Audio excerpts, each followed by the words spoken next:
এদিকে ভোটকে ঘিরে সংঘর্ষ হয়েছে কয়েকটি উপজেলায়। এতে আহত হয়েছে কমপক্ষে 24 জন।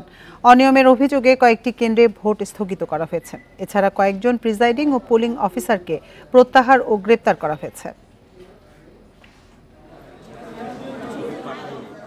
ভোট চলছিল ঠিকঠাক, তবে সকাল 10টায় নরসিংদী সদরের কাকশিয়া সরকারি প্রাথমিক বিদ্যালয়ে ভোট কেন্দ্রে শুরু হয় সংঘর্ষ।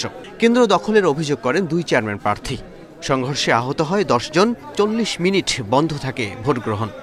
2 সমর্থক উত্তেজিত বাক্য বিনিময় হতে হতে একসময় মারামারি লাগে, এতে একজন আহত হয়েছে। মাদারীপুর সদরের বালিয়া সরকারি প্রাথমিক বিদ্যালয় কেন্দ্রে সংঘর্ষে জড়ান 2 চেয়ারম্যান প্রার্থীর সমর্থকরা। এতে আহত হয় 10 জন। চাঁপাইনবাবগঞ্জের ভোলাহাটে সংঘর্ষে আহত হয় আরও 4 জন। মুন্সিগঞ্জের গজারিয়ায় কেন্দ্রের দায়িত্বে থাকা পুলিশ সদস্যকে মারধর করেন প্রার্থীর সমর্থকরা। এই খবর সংগ্রহ করতে গেলে সংবাদকর্মীর ওপরও হামলা হয়। ওই কনস্টেবলকে রাখা আমার উপর ঝাঁপিয়ে পড়লো। মনে হলো যে তো সে সময় 20-25 জন, তারা আমার কেউ জামাত দেয়, কেউ গায়ে হাত তুলছে, মানে এরকম পরিস্থিতি। কোথাও কোনো আইন শৃঙ্খলার সেরকম কোনো অবনতি হয়নি। বগুড়ার গাবতলীতে